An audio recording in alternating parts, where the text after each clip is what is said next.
सूत जी बोले, ब्राह्मणों, मैंने सदगुरु से जो कुछ सुना है वह ज्योतिर्लिंगों का महात्म तथा उनके प्राकट्य का प्रसंग अपनी बुद्धि के अनुसार संक्षेप में सुनाऊंगा।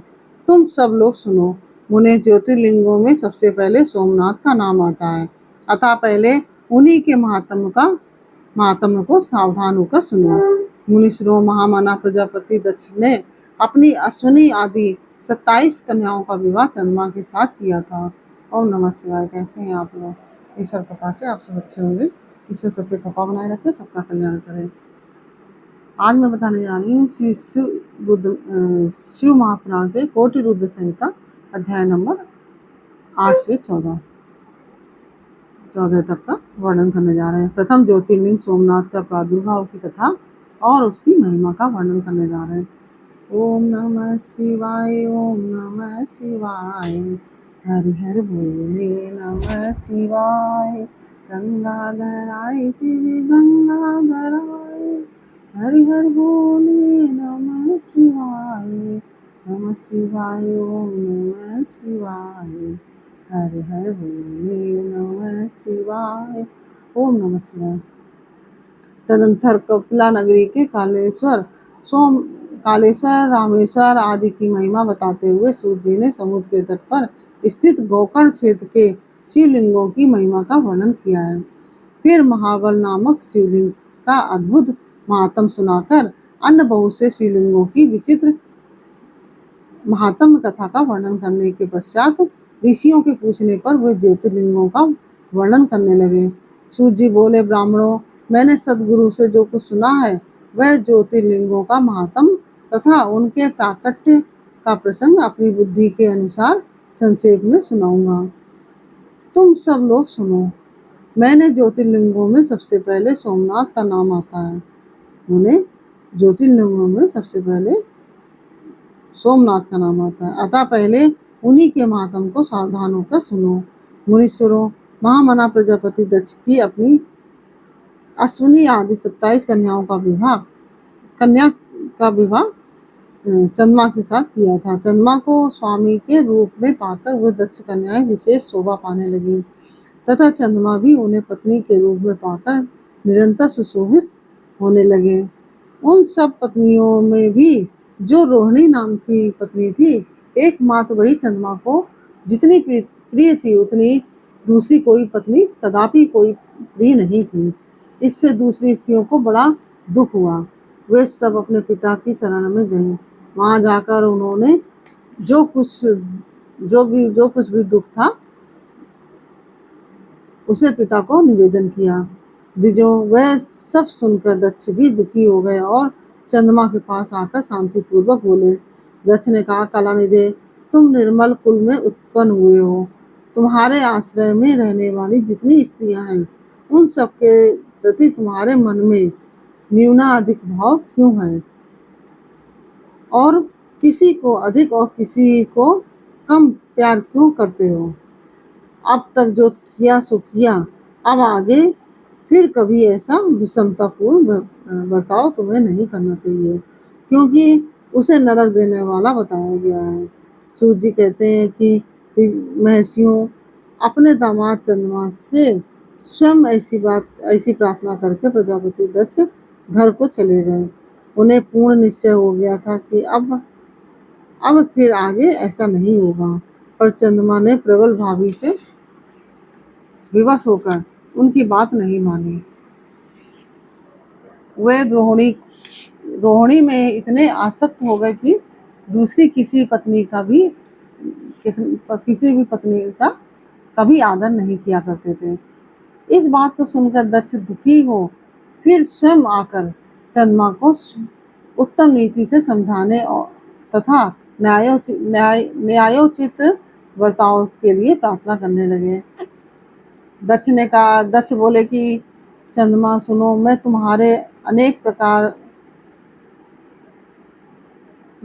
अनेक प्रकार से तुमसे प्रार्थना कर चुका हूँ, फिर भी तुमने मेरी बात नहीं मानी, इसलिए आज शाप देता हूँ कि तुम्हें क्षय का रोग हो जाए। सूत जी कहते हैं, दक्ष का इतना कहते ही क्षण भर में चंद्रमा क्षय रोग से ग्रस्त हो गए। उनके क्षीण होते ही उस समय सब और महान हाहाकार मच गया। सब देवता और ऋषि कहने लगे कि हाय हाय, अब क्या करना चाहिए, चंद्रमा कैसे ठीक होंगे। मुने इस प्रकार दुख में पड़कर वे सब लोग विहल हो गए। चंद्रमा ने इंद्र आदि सब देवताओं तथा ऋषियों को अपनी अवस्था सूचित की। तब इंद्र आदि देवता तथा वशिष्ठ आदि ऋषि ब्रह्मा जी की शरण में गए।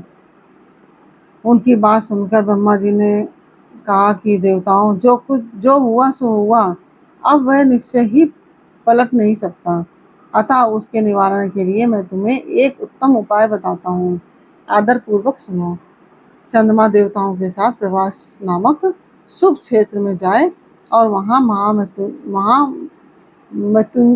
मृत्युंजय मंत्र का विधि पूर्वक अनुष्ठान करते हुए भगवान शिव की आराधना करें।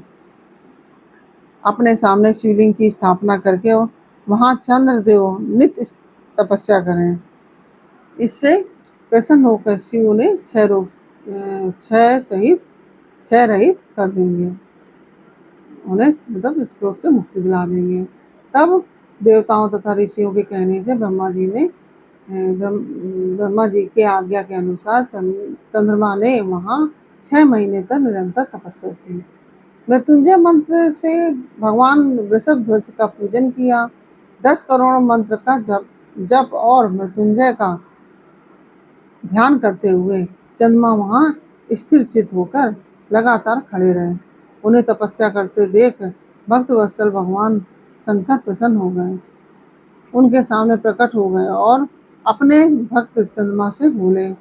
शंकर जी ने कहा कि चंद्रदेव, तुम्हारा कल्याण हो, तुम्हारे मन में जो अभिष्ट हो वह वर मांग लो, मैं प्रसन्न हूँ, तुम्हें संपूर्ण उत्तम वर प्रदान करूंगा। चंद्रमा बोले, देवेश्वर, यदि आप प्रसन्न हैं तो मेरे लिए क्या असाध्य हो सकता है। तथापि प्रभु शंकर, आप मेरे शरीर के इस क्षय रोग का निवारण कीजिए, मुझसे जो अपराध बन गया हो उसे क्षमा कीजिए।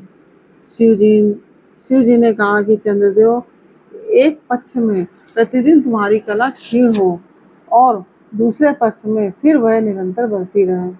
तदंतर चंद्रमा ने भक्ति भाव से भगवान शंकर की स्तुति की। इससे पहले निराकार होते हुए भी वे भगवान शंकर व भगवान शिव फिर साकार हो गए। देवताओं पर प्रसन्न हो उस क्षेत्र के महात्म्य को बढ़ाने तथा चंद्रमा के यश का विस्तार करने के लिए भगवान शंकर उन्हीं के नाम पर वहां सोमेश्वर कहलाए और सोमनाथ के नाम से तीनों लोकों में विख्यात हुए। ब्राह्मणों सोमनाथ का पूजन करने से वे उपासक के क्षय तथा कोढ़ आदि रोगों का नाश कर देते हैं। ये चंद्रमा धन है, कृत्य है, जिनके नाम से तीनों लोकों के स्वामी साक्षात भगवान शंकर भूतल को पवित्र करते हुए प्रवास क्षेत्र में विद्यमान है। वहीं संपूर्ण देवताओं ने सोमकुंड की भी स्थापना की है, जिसमें शिव और ब्रह्मा का सदा निवास माना जाता है। चंद्रकुंड इस भूतल पर पापनाशन तीर्थ के रूप में प्रसिद्ध है। जो मनुष्य उसमें स्नान करता है वह सब पापों से मुक्त हो जाता है। क्षय आदि रोग, जो असाध्य रोग होते हैं, वे सब उस कुंड में 6 मास तक स्नान करने मात्र से नष्ट हो जाते हैं। मनुष्य जिस फल के उद्देश्य से इस उत्तम तीर्थ का सेवन करता है, उस फल को सर्वदा प्राप्त कर लेता है, इसमें संशय नहीं है। चंद्रमा निरोग होकर अपना पुराना कार्य संभालने लगे। इस प्रकार मैंने सोमनाथ की उत्पत्ति का सारा प्रसंग सुना दिया। मुनीश्वरों, इस तरह सोमेश्वर लिंग का प्रादुर्भाव हुआ। जो मनुष्य सोमनाथ के प्रादुर्भाव की इस कथा को सुनता है अथवा दूसरों को सुनाता है, वह संपूर्ण अभीष्ट को पाता है और सब पापों से मुक्त हो जाता है। इस प्रकार से यह अध्याय पूर्ण हुआ। यह अध्याय आपको कैसा लगा यह मुझे कमेंट बॉक्स में अवश्य बताइए।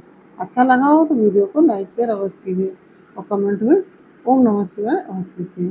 फिर मिलते हैं आपसे अगले अध्याय के साथ अगले वीडियो में। तब तक के लिए ओम नमः शिवाय, राधे राधे।